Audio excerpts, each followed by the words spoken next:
Instructions in case of disease. Instructions All files in of case all of magazines. disease. Scrapbooks not wanted by AAPG, and all original manuscripts to Robert H. Barlow, my literary executor. Cotton Mather's Manieria Christi Americana, a drawer of big black walnut bookcase, to go to James F. Morton Patterson Museum, Patterson, New Jersey.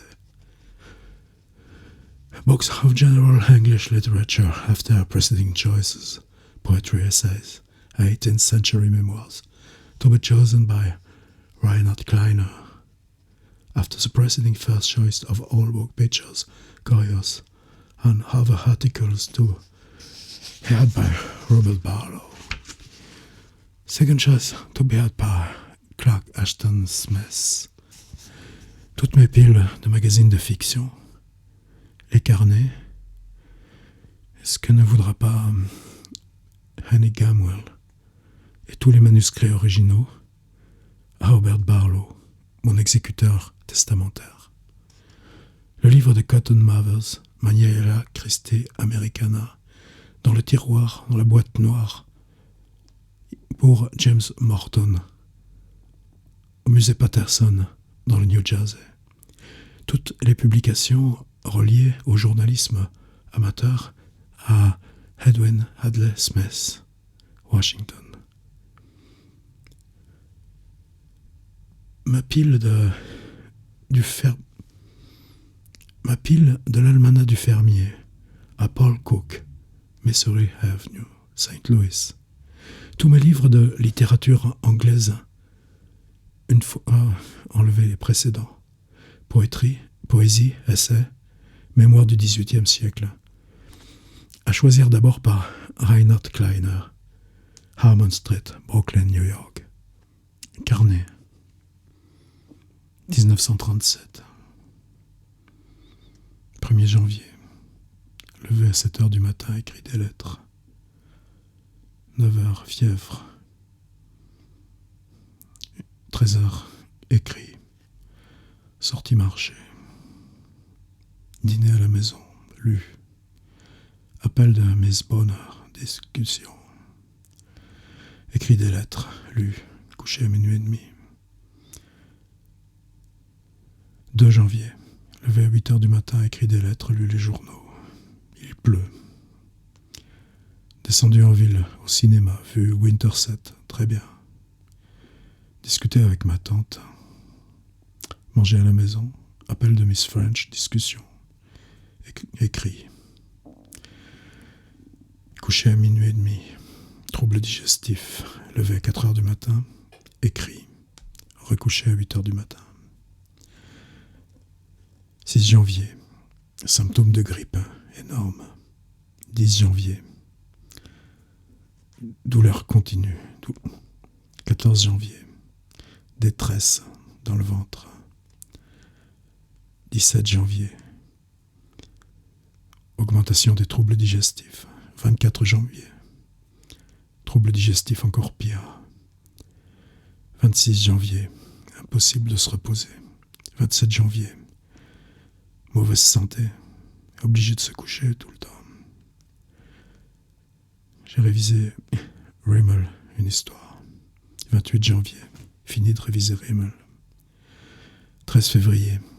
Les troubles digestifs continuent. Complications. 15 février. Impossible de dormir. Troubles intestinaux. 16 février.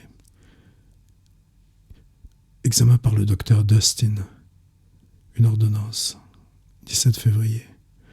Douleur qui augmente. 20 février. Levé à 8h du matin. Mauvais jour. Gaz. Essayez de me reposer. Essayez d'écrire. Lu par intervalle. La douleur qui va et qui vient. 21 février. Douleur augmente. Je me couche à 11h. Jamais eu de pire nuit. Je reste assis sur le fauteuil. 22 février. Repos intermittent selon la douleur. 24 février. Debout ou assis régulièrement selon la douleur. 25 février. Douleur intense. 26 février. Je me repose, mais la douleur continue. 27 février. Comme ci, comme ça. Je vomis. Ma tante téléphone au docteur Dustin. Je lis le journal, je me repose. Douleur. 1er mars. Ma tante appelle le docteur Dustin. Voir un spécialiste. Énorme distension abdominale. Douleur atroce. 3 mars. Douleur. Douleur. Douleur. 4 mars. Douleur encore pire. Brobst appelle. Douleur encore pire. Mauvaise nuit. 5 mars. Douleur intense. 6 mars. Le docteur Let appelle alors que je me lave. Mauvaise journée. Heider's pain. Je lis les journaux. Mauvaise nuit. 7 mars. Heider's pain. 8. Faible. Moins de douleur. Douleur. 9. Douleur. Je peux rien faire. Douleur. Pas possible de manger. Très mauvaise nuit. 10 mars. Douleur, faiblesse. Probst appelle. Visite du docteur Leet. Il me dit de partir à l'hôpital. On se prépare. On attend. Finalement, on a une chambre. Ma tante reste pour le soir. Leet appelle. Mauvaise nuit. Je vomis. 11 mars. Prise de sang par le docteur Jones. On me lave. Douleur. Douleur. On appelle ce dernier carnet de Lovecraft The Death Notebook, le carnet de la mort. L'histoire de sa maladie n'est pas très intéressante. Est-ce que les symptômes d'hypothermie, par exemple, dans les 2 dernières années, tout le temps froid, ou ces moments de fatigue, bon, il a quand même que 46 ans, tendent à confirmer que les symptômes de ce cancer de l'intestin grêle, c'est déjà commencé. Par contre, évidemment, les derniers mois, il ne se soigne pas. Mais comment, à l'époque, on aurait pu soigner quelque chose comme ça? C'est facile d'accuser la façon dont il se nourrit. C'est évidemment, on compte la misère, évidemment, on compte le peu qu'on dépense pour ce qu'on ingurgite entre spaghettis, boîte de haricots, café, une tranche de fromage. On a le détail de tout ça.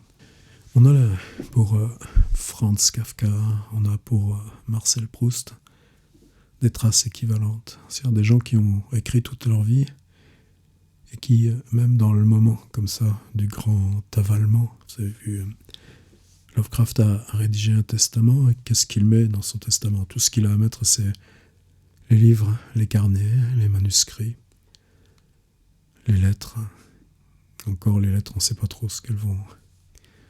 Grande masse va être dispersée. C'est étrange qu'il parle aussi des images. Il parle aussi des curiosités. Par exemple, juste pour ce Noël, un de ses amis lui a offert un crâne d'Indien, un vieux crâne déterré dans une réserve indienne à l'époque. C'est l'époque de l'Afrique fantôme, par l'Iris. On a ce genre de pratique. On ne sait pas ce qu'il est devenu, le crâne. Comme Kafka, comme Marcel Proust, l'écriture dans ce carnet dit juste, même si c'est juste dire la douleur, même si on a bien compris que c'était irréversible. Voilà, c'est le dernier document de Lovecraft. Je pense que quand on travaille sur la vie de quelqu'un, longtemps après, quand ça, 90 ans après, toutes les phases, toutes les époques de la vie apparaissent sur une surface où elles interviennent simultanément. C'est-à-dire qu'on peut très bien avoir ce Lovecraft dont tout le monde dit qu'il parle avec une voix plus forte, plus suraiguë que les autres, qu'il a tout le temps des grands éclats de rire, qu'il a cette espèce aussi d'hyperactivité dès qu'il est avec ses amis. Vous avez vu dans le Testament aussi comme compte les amis, comme compte le cercle proche, comme ça, des amis, comme à eux on donne, et on donne justement ce qui sert à écrire, pas à écrire, ce qui sert à la lecture qui a permis d'écrire. C'est une belle symbolique aussi. par exemple, quand on traduit Lovecraft, on se moque de ses adjectifs. Il faut que ce soit affreux, etc. L'adjectif a une drôle de fonction. Il est un peu le fluidificateur de la syntaxe. C'est-à-dire que l'adjectif, précisément parce qu'il ne dit rien ou parce qu'il est un peu obsolète ou anachronique, hein, il a cette fonction de laisser le continuum se faire pour que l'image, comme ça, de la peur, hein, de l'angoisse, vienne trouer la phrase. Et en plus, en français, on en a moins que les Anglais. Alors, c'est pas facile de traduire les adjectifs de Lovecraft. Et Hideous, si vous mettez hideux dans une traduction, ouais, bon, il y en a qui l'ont fait, mais ça marche pas, ce serait trop simple. Il faut retrouver cette idée de continuum, cette idée de... même ce flou, même ce jeu rythmique, même cette espèce de répulsion qui ne nomme pas. L'adjectif, justement, il n'est pas qualificatif, il laisse se faire le vague en attendant que l'image, elle, vienne faire le trou. Et dans cette dernière chose, dans cette dernière phase comme ça de l'ultime maladie, quand il ne sait pas qualifier la douleur, tout d'un coup, ce mot qu'il forge dans ses récits pour qualifier l'épouvante, le mot hidehouse, ben c'est celui qui l'applique à lui-même. Voilà, c'est ce genre de choses quand on vit avec Lovecraft. Allez, on parlera de choses plus gaies la prochaine fois. C'est un petit peu la journée qui veut ça.